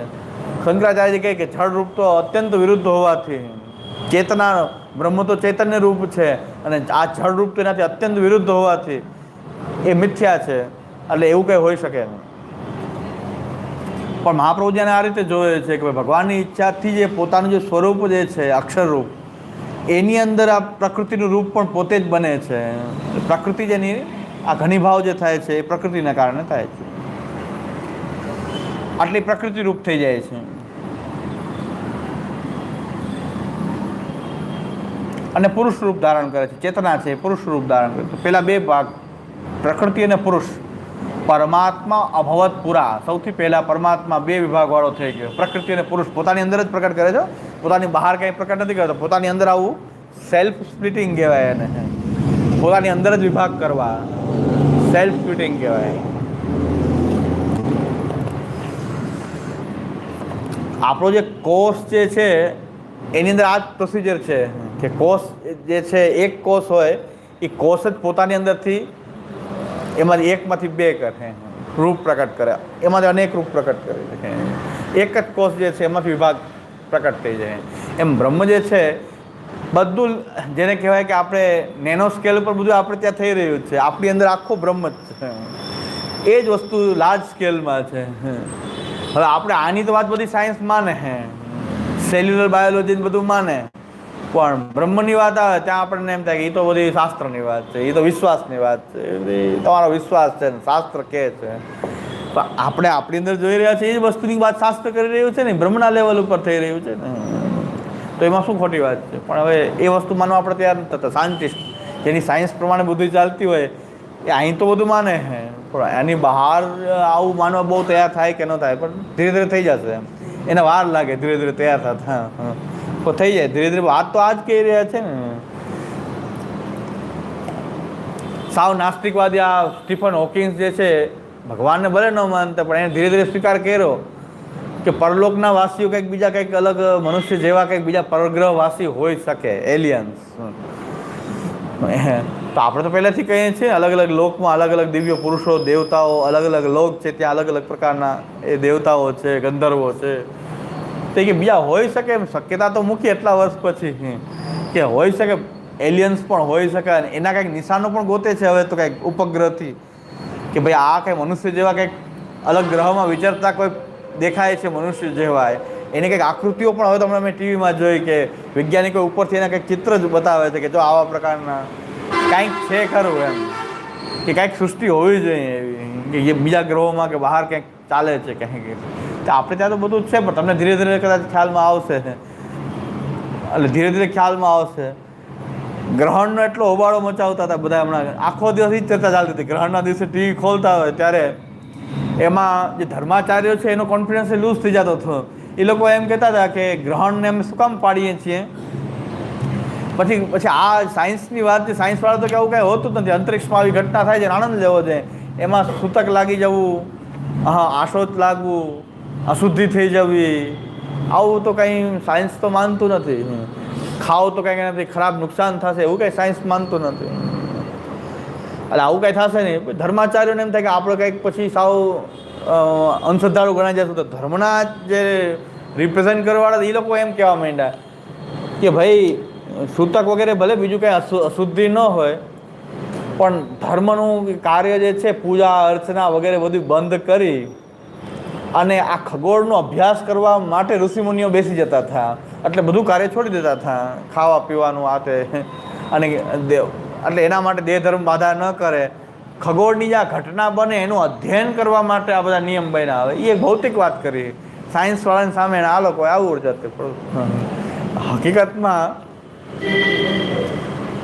અમે એમ ક્યાં કહીએ છીએ કે ભાઈ ભૌતિક રીતે એની ખરાબ અસર થાય કે સારી અસર થાય, પણ જેને આધિદૈવિક આધ્યાત્મિક પક્ષ જે માનતા હોય એમના માટે સૂતક લાગવું, આશોચ લાગવું, વેદ લાગવું, એ જે આધિ ભૌતિક રીતે અમે ક્યાં કહીએ છીએ કે ભાઈ કાંઈક થઈ જાય છે. ઓલા કે ખાધું તો અમને શું થઈ ગયું, કાંઈ નથી થઈ ગયું, કાંઈ થાય નહીં એવું આપણે ક્યાં કહીએ છીએ કે. પણ અમને જેને આધ્યાત્મિક અને આધિદૈવિક પક્ષ જે છે એ જે માનતા હોય એના માટે છે. જે નથી માનતા એની માટે આ કોઈ કંઈ વાંધો જ નથી. તો આ તો આદિ ભૌતિક લેવલે અમને કંઈ વાંધો નહીં, સાયન્સ કે છે અમે માનીએ. કે આધિભૌતિક કે ખરાબ અસર થતી હોય કે ન થતી હોય, પણ આધ્યાત્મિક આધિદૈવિક જે વાત છે એ તો સાયન્સના પેરામીટરમાં આવતી વસ્તુ જ નથી. સાયન્સના બંધારણમાં આધ્યાત્મિક વસ્તુને માપવાનું કોઈ એને ભાઈ કોઈ માપદંડ નથી. તો તમે શા માટે હા કે ના પાડી શકો ને? તમે એમ કેમ ના પાડી શકો? કારણ કે તમારી પાસે માપદંડ જ નથી એને માપવાનું. અને તમે એની વિશે કોમેન્ટ ના કરો. અમે તમારામાં કહો છો સાયન્ટિફિકલી કે કાંઈ થતું નથી, તો કાંઈ વાંધો નહીં. જ્યાં સુધી તમને એવું નહીં મળે કે કાંઈક અસર ખરાબ થાય છે, ત્યાં સુધી તમે આમ કહેવાના છો. પણ નવું રિસર્ચ કદાચ આવી શકે કે ભાઈ આની ખરાબ અસર પણ થઈ શકે છે, એ આવશે ત્યારે તમે કહેશો આની ખરાબ અસર પણ હોઈ શકે, એ તમને કોઈક રિસર્ચ કરીને આપશે ત્યારે તમે કંઈક માનશો. એટલે ગ્રહણ વિશે આવી ચર્ચા ચાલી, પણ એ બહુ ચર્ચાનો અવકાશ જ નહોતો. એમાં લોકો ઊંડી ચર્ચા કરતા હતા કે ભાઈ ભૌતિક રીતે ધર્મ અમને ક્યાં કહે છે. ધર્મવાળા પણ અમે એમ નથી કહેતા કે ભૌતિક રીતે ખરાબ અસર થઈ જશે, કામ થશે કે તેમ થશે. પણ જે આધિદૈવિક અને આધ્યાત્મિક પક્ષને જીવવા માંગે છે એના માટેના નિયમો છે, તો એને પાળવા દેવું જોઈએ. જે નથી પાડતા એની કોઈ ચિંતાની વાત નથી. ધર્મ નથી માનતા એને અમે કંઈ છે આનંદથી તમે ખાઓ પીઓ મજા કરો, એમાં ક્યાં વાંધો છે. ધારણા ધર્મ ઇત્યાહુ. વર્ણાશ્રમની પણ વાત એવી જ આવી કે ભાઈ વર્ણાશ્રમ ધર્મ ઊંચ નીચતા છે. વર્ણાશ્રમમાં તો આ છૂતાછૂત, આ ઊંચ નીચતા, હા, અને છૂતઅછૂતપણું જે છે એ તો હિન્દુ ધર્મને તોડી નાખશે. આ વર્ણાશ્રમને કારણે જ હિન્દુ ધર્મ તૂટી ગયો કે ભાઈ અછૂત, આ અમુકને અછૂત માનવામાં આવે, અમુકને મોટા માનવામાં આવે, નાના માનવામાં આવે. તો વર્ણાશ્રમની વાત એવી છે કે તમે એમ સ્વીકારો કે મારે વેદાદી શાસ્ત્રો પ્રમાણે સાધના કરવી છે અને વેદાદી શાસ્ત્રોમાં મારો વિશ્વાસ છે, તો તમારે વર્ણાશ્રમમાં વિશ્વાસ રાખવો જોઈએ. પણ તમને એમાં વિશ્વાસ જ નથી તો તમારી પર વર્ણાશ્રમ કોઈ લાગુ પડતો નથી. ચોખ્ખી વાત છે. તમે સ્વીકારો, ધારણ કરો તો ધર્મ, ધારણા ધર્મ. તો તમે એક બાજુથી એમ કહો છો કે અમે વેદાદી શાસ્ત્રમાં હિન્દુ છીએ, ને પછી તમે એમ કહો છો કે વર્ણાશ્રમ ધર્મ તો બહુ તોડી નાખશે બધાને. હિન્દુ કહેવાવું પણ વર્ણાશ્રમ ધર્મ નથી. તો આ બધાની આપણી આવી તકલીફ છે કે ભાઈ ધર્મ તમે સ્વીકાર્યો છે ને, તમે કીધું છે ને કે અમે હિન્દુ છીએ, તમે કીધું છે કે અમે હિન્દુ છીએ, તો હિન્દુ ધર્મ કેનાથી નક્કી થશે? શાસ્ત્રથી નક્કી થશે. તો શાસ્ત્ર કે પ્રમાણે કરવું જોઈએ કે ન કરવું જોઈએ? તો કે નહીં, એ નહીં, ઊંચ નીચતા થઈ જાય ને આમાં તો છૂઆછૂત થઈ જાય ને. હવે આપણે કદાચ વર્ણાશ્રમની છૂઆછૂત ન પાડીએ, પણ દરેક જગ્યાની કંઈક છૂઆછૂત તો ચાલુ જ છે ને છે. વડાપ્રધાન આવી જાય, બ્લેક કે ઓલા કમાન્ડો બધા ગોઠવાઈ જાય, કેમ અંદર જવા દેતા અમને? વડાપ્રધાન આવી ગયા તો ઓલા આવી ગયા તો અંદર સિક્યુરિટી છે ને આ છે, ત્યાં અંદર નહીં જઈ શકાય. અમુક વિભાગોમાં પણ તમે અંદર ન જઈ શકો. આ મિટિંગ છે, આ મિટિંગ કક્ષ જે છે તો ત્યાં તમારાથી નહીં જવાય. કેવલ પ્રધાનમંત્રી ત્યાં જઈ શકે, કે રાષ્ટ્રપતિ જઈ શકે. કેમ અમને ગમે રાષ્ટ્રપતિ જઈને રૂમમાં અમે કેમ ન સૂઈ શકીએ? શું અમે નીચા છીએ? અમે ચૂંટીને મોકલા છે ને રાષ્ટ્રપતિને, તમે રાષ્ટ્રપતિના રૂમમાં અમે સુવા કેમ ન દો? તો તમે આવા કેમ નથી દેતા? ત્યાં નહીં જવાય, ત્યાં સિક્યુરિટી છે ને આમ છે ને તેમ છે ને, રસ્તાએ રોકી દેવામાં આવે. તો કાંઈક છૂઆછૂત તો રાખો છો ને તમે, કાંઈક છૂઆછૂત તો ઊભી જ છે. ડૉક્ટરોને ત્યાં જાય તો ઓપરેશન થિયેટરમાં કે નહીં આ ચપ્પલ પહેરી લો, આ રીતે હાથ ધો, પછી અંદર જાઓ. તમે અંદર સુધી જવા દે પણ તમે ઓપરેશન થિયેટરમાં નહીં જવા દે, એની લેબમાં નહીં જવા દે. તો ત્યાં છૂઆછૂત કેમ આવી ગઈ? તો ભાઈ ત્યાંનો એક સંસ્થાનો નિયમ છે ને, ચાલો છૂઆછૂત તો ત્યાં પાડો છો કે નથી પાડતા? હા, કેવળ ધર્મમાં જ વાંધો છે, ત્યાં છૂઆછૂત તો છે. લેબમાં નહીં જવા દે તમને એમ કે ભાઈ આ રીતે નહીં જઈ શકાય, ચપ્પલે બદલાવવા પડે, ચપ્પલ પણ બદલાવવા પડે. ત્યાં અલગ ચપ્પલ આપે છે, અલગ. ઘણી જગ્યાએ તો આખો ડ્રેસ પણ અલગ, જેમાં કોઈ જમ્સ વગેરે ત્યાં અંદર ન જાય તો એને ડ્રેસ અલગ પહેરવો પડે, પછી તમને અંદર જવા દે. તો ત્યાં કાંઈક છૂઆછૂતનો નિયમ તો છે કે ભાઈ અહીં સુધી આવજો, આનાથી આગળ નહીં. ધર્મમાં આપણે એમ કહીએ કે અપ્રશ્ય અહીં ન આવે, તો કે એમાં આવું કેમ? અહીં છૂઆછૂત કેમ? હવે ડૉક્ટરની આ છે અહીંયા કેમ વાંધો નથી લીધો? કલેક્ટરની ચેર ઉપર કેમ બેસી ન શકો તમે? કલેક્ટર બેઠા ત્યાં સામે બેસી શકો, પણ કલેક્ટરની ચેર ઉપર જઈને બેસો તો કાંઈક છૂઆછૂત છે ત્યાં, કે તમારે આ જગ્યાએ નહીં બેસી શકાય. તો કોઈ જગ્યાએ વાંધો નથી, કેવલ ધર્મમાં જ વાંધો છે. અને પાછું દાદાગીરી એવી કે અમે હિન્દુ છીએ, ગર્વ છે કહો અમે હિન્દુ હે. ગર્વ છે કહો હિન્દુ હોય તો એના નિયમો તો પાડી દો જે શાસ્ત્રએ કહ્યું છે. તો શાસ્ત્રના નિયમ નહીં ચાલે, શાસ્ત્રના નિયમ નહીં, તોય કે ગર્વ છે કહો અમે હિન્દુ હે. એટલે અમે એમ કહે છે કે તમારે આ શાસ્ત્રોમાં વિશ્વાસ છે, તમારે શાસ્ત્રીય ધર્મ પાળવો છે, તો તમને વર્ણાશ્રમ લાગુ પડે. બાકી કોણ વર્ણાશ્રમ તમને કોઈ ના પાડવા જાય? આપણે કોઈને કહેવા જાય વર્ણાશ્રમ? વર્ણાશ્રમ કંઈક કહેવા માટે આપણે ક્યાંય કોઈને જઈએ છીએ, આપણે પાડીએ છીએ, પણ વર્ણાશ્રમ પાડે એ ખોટા. એની પર એટ્રોસિટી લાગી જાય કે બોલાય નહીં. અત્યારે તો કોઈ તો ઊંચો છે કે નીચો છે કે અમારાથી ન અડતા એવું બોલીએ તો એટ્રોસિટી લાગી જાય. એટ્રોસિટી સુપ્રીમ કોર્ટે હટાવી કે એટ્રોસિટીમાં તપાસ કર્યા વગર ડાયરેક્ટલી ધરપકડ ન થઈ શકે. નકર એટ્રોસિટીમાં કોઈ આવીને જઈને ખાલી ફરિયાદ કરીને એમ કે મને આ રીતે અછૂત કીધો, બસ તરત ધરપકડ. તો સુપ્રીમ કોર્ટે કીધું આ દુરુપયોગ થશે, તો આમાં પહેલાં તપાસ થવી જોઈએ, ખરેખર કાંઈ બન્યું છે એવું કે કાંઈ થયું છે તો ધરપકડ કરે. હવે 19ની ચૂંટણી આવી એટલે ગવર્મેન્ટ સુધારો મૂકવા એક કાયદામાં સુધારો મૂકવાની શરૂઆત કરી કે નહીં, પાછું એ જે ધરપકડ થતી તેમ થવા માંડે. અત્યાર સુધી તમે એમ રાખ્યું, પણ 19ની 19 ચૂંટણી આજે ગવર્મેન્ટે મુસદ્દો તૈયાર કરી લીધો, એટ્રોસિટીમાં પાછો નવો દાખલ કરી દેવો કે ભાઈ ખાલી કોઈ અછૂત કહેવા માત્રથી ધરપકડ થઈ જાય. 19 આવ્યું ને બધા હવે 19ના નિયમમાં ચૂંટણી આવી એટલે બધા નિયમ ફરવા માંડે. કારણ કે એટ્રોસિટીમાં પાછો એ સુપ્રીમ કોર્ટે ના પાડ્યો કે આ દુરુપયોગ છે. તમને કાંઈ વેરઝેર છે ને એમ કહી દે કે મને અછૂત કહી દીધો તો ચાલો પકડો ધરપકડ. તો કાંઈક વેરઝેરથી આવું દુરુપયોગ થઈ શકે. તો સુપ્રીમ કોર્ટે સારું સ્ટેટમેન્ટ આપ્યું, તો પાછું ગવર્મેન્ટે કાયદો મૂકીને પાછો કાયદામાં સુધારો મૂકીને સંસદમાં પસાર કરી દેશે. સંસદમાં પસાર થઈ જશે હવે કે ભાઈ જે ધરપકડ થતી હતી બરાબર હતું, પાછું એમને પૂર્વવત ચાલુ રાખવું. એટલે આપણી સ્થિતિ આવી છે બધી કે આપણે કહીએ છીએ કે ભાઈ અમે વર્ણાશ્રમ ધર્મને અમે પાડી રહ્યા છીએ કારણ કે અમે શાસ્ત્રથી કમિટેડ છીએ. શાસ્ત્રમાં કીધું છે તો એ ભૌતિક લેવલે કંઈ ફેરફાર નહીં, પણ આધિદૈવિક આધ્યાત્મિક પક્ષથી. અને આપણા શૂદ્રો પણ પાડતા હતા, શૂદ્રોને પણ ગર્વથી પાડતા હતા કે શાસ્ત્રનો જે નિયમ છે એ અમે પણ પાડી. એ લોકો પાડતા હતા, પણ એને ચડાવવામાં આવ્યા કે તમને અછૂત કેમ કરવામાં, એને પાછળથી ચડાવવામાં આવ્યા એટલે એ લોકો પણ જંગે ચડી છે.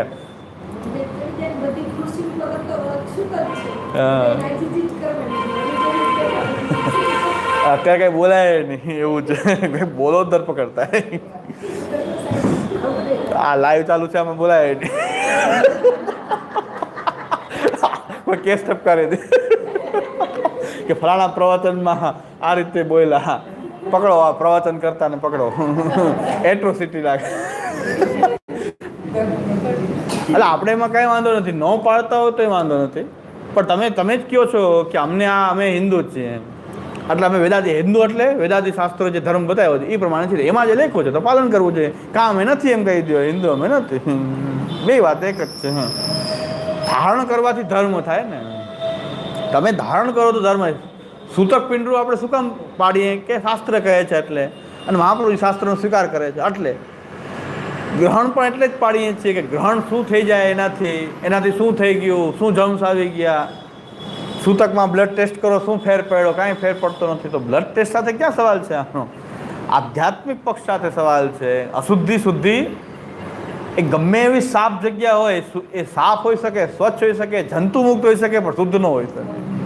શુદ્ધિ શાસ્ત્રથી નક્કી થાય, શુદ્ધિ ને અશુદ્ધિ એ શાસ્ત્રથી નક્કી થાય. શાસ્ત્ર કે ત્યાં શુદ્ધ, શાસ્ત્ર ન કે તો અશુદ્ધ. એટલે ગમે એવું સ્વચ્છ હોય, ગમે એટલું જંતુ મુક્ત હોય, છતાં પણ આપણે ત્યાં ઓપરેશન થિયેટર એટલે કમ્પ્લીટ શુદ્ધ હોય, એમાં સાધનો પણ સ્ટેરિલાઇઝ કરેલા હોય, બધું શુદ્ધ હોય, છતાં પણ આપણે હોસ્પિટલમાં જઈને ઘરે આવીને અશુદ્ધ થઈને સ્નાન કરીએ. એ શુદ્ધિ હશે ત્યાં તો એકદમ શુદ્ધ, બધું ચાલો કાંઈ વાંધો નહીં, બધું જંતુ મુક્ત છે, એકદમ શુદ્ધિ રાખવામાં આવે, પણ છતાં આપણે ત્યાં જઈને સ્નાન કરીએ. સ્મશાન ગમે એટલું સારું બનાવે પણ ત્યાં જઈને આપણે સ્નાન કરીએ. શુદ્ધિ અશુદ્ધિનો નિયમ એ છે કે સ્મશાન ગમે એટલું સારું હોય, ગમે એવું ગાર્ડન બધું સરસ બનાવ્યું હોય. અત્યારે બધા સ્મશાન સારા જ બનાવે છે કે બધાને છેલ્લે એમ કે ચિંતા ન થાય કે જવું હોય તો આનંદથી મજા આવશે. સ્મશાને સરસ બનાવે એટલે કાંઈ વાંધો નહીં, સરસ બનાવે, પણ હવે અશુદ્ધિ તો થવાની જ છે. અહીંયા ગમે એટલું શુદ્ધ હોય તો અશુદ્ધ થાય. આવા કથાકારો પણ આવી મૂર્ખાઈ કરતા હોય છે. લગ્ન કરાવ્યા, સીતાની ફરતે લગ્ન કરાવ્યા, કથાકાર, મહાન કથાકાર, પોતાને મહાન ગણાવે. બધા લોકો કેમ કે વાહ ધર્મના તો ધુરંધર છે, ધર્મને ધારણ કરનારા છે. આટલી શાસ્ત્રની વિરુદ્ધ વાત કરી તો એ લોકો હો વાહ વાહ વાહ વાહ કરે. સ્મશાનની અંદર ચિતાની ફરતા ફેર પરાવીને લગ્ન કરાવ્યા, મહાન કથાકાર. એટલે તો આ સ્થિતિ ધર્મની, આ સ્થિતિ તમે ધર્મને જીવો તો શાસ્ત્ર પ્રમાણે મહાપ્રભુ જેટલા કમિટેડ છે કે ધર્મને જીવો મનગઢત નહીં. કાં તમે ના પડે છે કે અમને આ ધર્મ માન્ય નથી. ધર્મ માન્ય હોય તો ધર્મની શુદ્ધ અશુદ્ધિ તો એ ધર્મથી થાય છે, શાસ્ત્રથી થાય છે. શુદ્ધિ અશુદ્ધિ શાસ્ત્ર કહે છે ત્યાં આપણે શુદ્ધ માની લઈએ. જો એક વ્યક્તિ જે છે એ અશુદ્ધ થાય, પણ એ ડૉક્ટરની કેપેસિટીમાં જ્યારે વૈદ્ય હોય અને વૈદ્યની કેપેસિટીમાં જ્યારે પેશન્ટને અડે ત્યારે એ શુદ્ધ છે, એને સ્નાન વગેરેની જરૂર નથી. શાસ્ત્ર કેટલું પ્રેક્ટિકલ. એ વ્યક્તિની કેપેસિટીમાં અશુદ્ધ થાય, પણ એ ડૉક્ટર તરીકે જ્યારે ટ્રીટમેન્ટ આપતો હોય ત્યારે એ સંપૂર્ણ એ શુદ્ધ જ છે. એટલે વારંવાર સ્નાનની આવશ્યકતા નથી. રાજકોટમાં ઠાકોરજીની પૂરી સેવા કરવાવાળા ગાયનેકોલોજીસ્ટ છે, બે પતિ પત્ની બે, અને ઠાકોરજીની પૂરી સેવા કરે છે મંગલાથી સેન પર્યંત, બધો પુષ્ટિ માર્ગી સેવાક્રમ. અને ઘર ઉપર જ છે, નીચે હોસ્પિટલ છે, બે ગાયનેક છે. અને ગાયનેકનો જે છે એ તો પિંડરૂવાળું અને કાયમી અશુદ્ધિવાળું જ કામ છે ને. એને તો કાયમી માટે આ અશુદ્ધિ જ રહેવાની, કારણ કે એ જ કાર્ય તો એનું એ જ છે. પણ પૂરી ઠાકોરજીની સેવા કરે છે, રાજકોટમાં જ છે, ઉપર જ રહે છે બે. એક જણા હોસ્પિટલ સંભાળે, એક ઠાકોરજી સંભાળે, પાછા એક જણા પાછા અહીંયા આવી જાય, પાછા ઠાકોરજીની સેવામાં જાય. બે ટાઈમની પૂરી સેવા કરે, તો સેવા કરે પૂરી. પણ એની જ્યારે વૈદ્યની કેપેસિટીમાં કોઈ પેશન્ટ નડે તો એને સ્નાન વગેરે આવશ્યક નથી.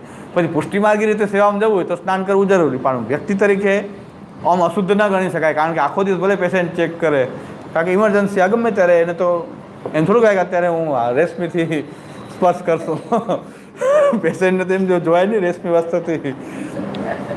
તો એટલે એવું છે. તો એને શાસ્ત્ર કેટલું કે શાસ્ત્ર તમે કહે છે તમે હવે ડૉક્ટરની કેપેસિટીમાં સ્પર્શ કર્યો તમે શુદ્ધ છો. તો હવે આપણે એમ ન કહે કે નાહવું જરૂરી જ છે, કે તમે કેમ આઈડા નાહવું જ પડે. અરે ભાઈ નાહવું ન પડે, શાસ્ત્ર ના પાડે છે કે વૈદ્યની કેપેસિટીમાં આઈડા ને તમે શુદ્ધ છો. આટલું આપણે શાસ્ત્ર બતાવે. શુદ્ધિ અશુદ્ધિ કંઈ વસ્તુથી નહીં થાય, નાહવાથી નહીં થાય. શાસ્ત્ર જ્યાં શુદ્ધ કહેશે ત્યાં શુદ્ધ, અશુદ્ધ કહેશે ત્યાં અશુદ્ધ. 15 દિવસ થઈ ગયા એટલે આપણે શુદ્ધ થઈ જશું. સૂતક પછી શું ફેર થયો? 15 દિવસ અશુદ્ધ મહિના શાસ્ત્ર, ત્યાં સુધી આપણે અશુદ્ધ. 16મે દિવસે સૂતક પૂરું થયું એટલે શુદ્ધ થઈ ગયા, પછી આપણે અશુદ્ધિ ગઈ. તો આ જ પ્રકાર જે છે કે શાસ્ત્ર કહે છે અહીંયાથી શુદ્ધિ અશુદ્ધિ નક્કી થાય. એમ આધ્યાત્મિક આધિદૈવિક પક્ષ જે છે એ જ ધર્મને આપણે આવું કેમ કોઈ ધર્માચાર્યો કે ધર્મના વાળા હોય એ પણ કંઈ આવી ડિબેટમાં ભાગ લે તો એ પછી આવા ભૌતિક કારણો એ બતાવે કે ઋષિ મુનિઓ કંઈ ખગોળનું અધ્યયન કરવા માટે બધું બંધ કરી દેતા હોય, ખાવા પીવાનું, પૂજા વગેરે બંધ કરી દેતા હોય, એટલે ને અસત માની લીધું. એવું આપણે કારણ શું કામ બતાવવું જોઈએ? એ એક કારણ હોઈ શકે, ચાલો એક પણ એ જ કારણ છે એમ ન કહી શકાય. એ કારણ હોઈ શકે પણ એ જ કારણ છે એમ તો ન કહેવાય, કારણ કે આધ્યાત્મિક આધિદૈવિક પક્ષ એનો છે. રાહુ ગ્રાસ થવો વગેરે એ આધ્યાત્મિક આધિદૈવિક લેવલ ઉપર છે. તો આપણે ડિનાય કેમ કરવું? એટલે આપણે સમજવાની વાત આ છે કે તમે પહેલાં નક્કી કરો કે તમે ધર્મને માનવા તૈયાર છો, તો તમારા ધર્મના બધા નિયમો તમને લાગુ પડશે. જેમ કે ભારતીય જનતા પાર્ટી, કોંગ્રેસ પાર્ટી, આ પાર્ટીમાંથી આ પાર્ટીમાં જાય એટલે પછી એના જે નિયમો છે બધા લાગુ પડે. પછી એનાથી વિરુદ્ધ બોલો તો પાર્ટીમાંથી 6 વર્ષ માટે બરતરફ કરવામાં આવ્યા. કારણ કે તમે પાર્ટીમાં આવ્યા પછી એના જે નિયમ છે એની વિરુદ્ધ તમે જઈ શકો નહીં. તો ત્યાં પણ આ જ નિયમ છે, ત્યાં કોઈને વાંધો નથી. ત્યાં કેમ બધા પાટલી બદલીને પાછા આમાંથી આમાં જાય તો આની ભાષા બોલવા માંડે. એ જ વ્યક્તિ પહેલાં વિરોધ કરતો હોય. કોંગ્રેસમાં હોય ત્યારે એમ કહેતો હોય કે ભાઈ રામ મંદિર બનાવવું હોય, હિન્દુત્વનું ખંડન છે ને આમ છે ને તેમ છે. અને આવી કોમેન્ટ કરી કે હિન્દુઓ જે છે ગાયને માતા કહે છે, હિન્દુ થઈને એ વ્યક્તિ નરેશ અગ્રવાલ એણે સંસદમાં એમ કીધું કે હિન્દુ ગાયને માતા કહે તો પિતા બળદનો પિતા થયો ને, તો પિતાને કેમ પિતા કેમ નથી કહેતા બળદને? આવી મજાક ઉડાવી ગાય માતા કહેવાની. અને એ વ્યક્તિ ભાજપમાં સામેલ થઈ ગયો. હવે તો ગૌ હત્યા બંધી થવી જ જોઈએ, ગાય આપણી માતા. એને હાંસી ઉડાવી હતી, સમાજવાદી પાર્ટીમાં હતો. એને હાંસી ઉડાવી કે ગાયને માતા કયો છો તો બળદ તમારો બાપ થશે, તો બળદને બાપ કેમ નથી કહેતા? ગાયને માતા કયો છો તો પિતા અમારો બળદ છે એમ કેમ નથી કહેતા? આમ હાંસી ઉડાવી. પછી એ વ્યક્તિ ભાજપમાં આવી ગયો, અત્યારે ભાજપમાં આવી ગયા. તો એક વખત આમ બોલે, એક વખત આમ બોલે, પણ નિયમ ક્યારે લાગુ પડ્યો? હવે એમ ન બોલાય કાંઈ, તો પછી અહીં વાંધો પડે. તો હવે તો અહીંની ભાષા બોલવી પડે. તો ત્યાં કેમ સ્વીકારી લઈએ છીએ નિયમ? આપણે ત્યાં સ્વીકારી લઈએ કે કોઈ પાર્ટીમાં આવેલા નિયમ સ્વીકારી લે. ખાલી વાંધો એક ધર્મનો શાસ્ત્રનો છે. ખાલી ધર્મ અને શાસ્ત્ર સિવાય આપણે બધી જગ્યાએ બધું સ્વીકારવું પડે. સોસાયટીમાં દાખલ થાય, સોસાયટી નિયમ શીખવાડવા પડે ને સોસાયટીમાંથી કાઢે કોઈ. સોસાયટીમાં દાખલ થયા, તમે એને સભ્યપદ લીધું તો સોસાયટીના જે નિયમ છે એ તમારે પાળવા માટે તમે બંધન કરતા છો. ત્યારે એમ ન કહે છે કે આવું ન ચાલે ને આવું ન ચાલે. તમે સ્વીકાર્યું છે કે અમે આ સોસાયટીનું સભ્યપદ મેળવવું છે તો એના નિયમ તમારે પાળવા પડે.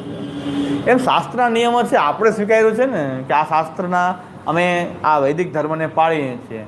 તો આપણી માટે આધિદૈવિક અને આધ્યાત્મિક પક્ષ જે છે એ ભૌતિક રીતે ક્યારેય માપી શકાય એવું નથી. આ ફૂટપટ્ટી, જે ફૂટપટ્ટી લઈને આપણે ચાલીએ એ અહીં ટૂંકી પડે, એ અહીં ચાલે નહીં. અને આપણા જે રાષ્ટ્રપતિ હતા અબ્દુલ કલામ, એમને એમ કહ્યું હતું કે બેયનો સમન્વય કરો. સાયન્સને ભૌતિક ક્ષેત્ર માટે માનો અને શાસ્ત્રને તમે આધ્યાત્મિક આધિદૈવિક માટે તમે શાસ્ત્રને માનો. આ બેયનો સમન્વય કરશો તો સુખાકારી, શાંતિ, સુખાકારી બધું સુખ અને શાંતિ બેય મળે. શાંતિ આધ્યાત્મથી મળે, સુખ જે છે આ ભૌતિક સાધનો સાયન્સથી મળે. તો વિજ્ઞાનનો ઉપયોગ ભૌતિક પૂરતો માનવો જોઈએ એમ ડૉક્ટર અબ્દુલ કલામ કહે છે. કે સાયન્સ પોતે સાયન્સના હોવા છતાં એમ કહે છે કે આધિદૈવિક આધ્યાત્મિક પક્ષ જે છે એ શાસ્ત્રથી ગવર્ન થાય છે, એમાં સાયન્સે ચંચુપાત કરવાનો નથી. અને ભૌતિક પક્ષ જે છે એ સાયન્સ શોધી શકે છે, એ પૂરો શોધી શકતું નથી. નવું નવું રિસર્ચ કર્યા કરે છે. પૂરેપૂરું તો એને દાવો નથી કે બધું જાણી લીધું છે, એવો દાવો તો એ લોકો કરી શકાય એમ નથી. કોઈ સાયન્ટિસ્ટ ના કરે તો નવું કંઈ આવી શકે જ નહીં ને. નવું કંઈ આવી શકે નહીં. રિસર્ચ તો ચાલુ જ છે, ઓનગોઈંગ પ્રોસેસ છે. એટલે આવા સાયન્ટિસ્ટ બહુ ઓછા હોય છે કે એણે કીધું કે ભાઈ આધ્યાત્મિક પક્ષ છે એ શાસ્ત્રથી સ્વીકારવો જોઈએ. એના માટે શાસ્ત્રની ઉપયોગિતા છે અને શાસ્ત્ર જે કહે છે એ પ્રમાણે જ તમારે ચાલવું જોઈએ. અને ભૌતિક પક્ષ જે છે એ સાયન્સથી નક્કી થાય છે, તો એમાં આપણને વાંધો નથી. એ વાત એનો બહુ સારો અભિપ્રાય છે. ડૉક્ટર અબ્દુલ કલામનો અભિપ્રાય બહુ સારો અભિપ્રાય છે કે બે પરસ્પર બે ક્ષેત્ર જુદા છે, તો એમાં ચંચુપાત એકબીજાએ કરવાનો નથી. એટલે આધિદૈવિક ને આધ્યાત્મિક જે છે, આધ્યાત્મિક જે પક્ષ જે છે એ આધિદૈવિક સાથે જ છે. એટલે દેવતાઓ અલગ નથી. અને ભગવાનની જે ઈચ્છા જે છે એના કારણે આ ઘનીભાવ થઈને સદંશમાંથી પ્રકૃતિ બની ગઈ, ચૈતન્ય એ પુરુષ બની ગયો અને એમાંથી આ સૃષ્ટિનું નિર્માણ થયું.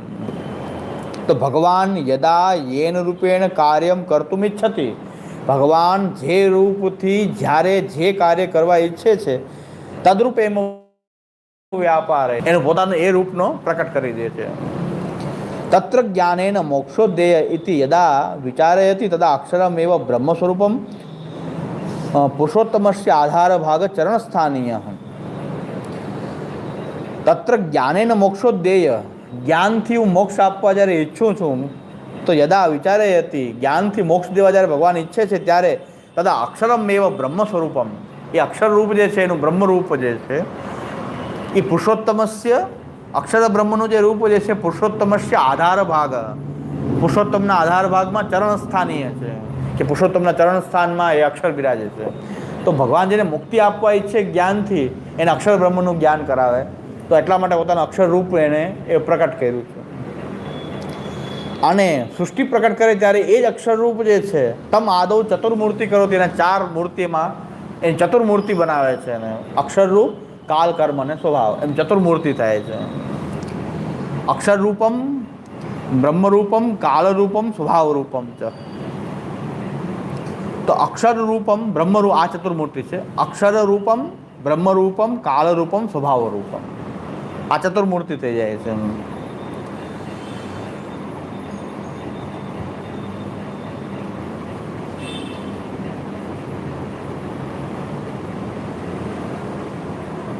આ બ્રહ્મરૂપ જે છે ત્યાં આપણે એને કર્મરૂપ કહીએ છીએ, કાલ, કર્મ અને સ્વભાવ. બ્રહ્મરૂપ તો એ ત્યાં બ્રહ્મ તરીકે ઉલ્લેખ છે. અક્ષર રૂપની અંદર પ્રકૃતિ પુરુષ આવે છે. તત્ર યસ્ય રૂપસ્ય દ્વૈરૂપમ ભવતી, અને જ્યારે અક્ષર રૂપ જે છે એના 2 રૂપ થાય છે, પ્રકૃતિ અને પુરુષ. અક્ષર રૂપ, બ્રહ્મરૂપ, કાળ રૂપ અને સ્વભાવ રૂપ. કાલ, કર્મ, સ્વભાવ.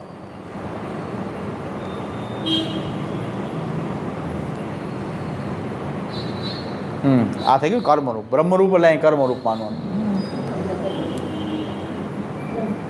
બ્રહ્મરૂપ એટલે કર્મરૂપ.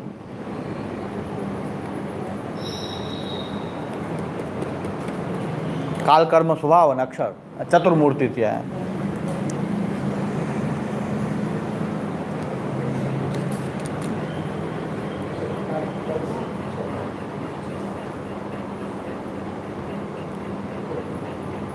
અહીં સુધી રાખીએ આપણે બરાબર.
ચરણ કે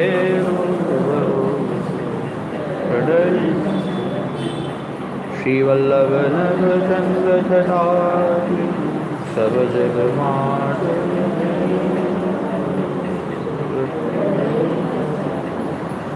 સાધન યોગ નૈયા કરી જાસો પૂરકા વિદયા વિના મોલ કોટે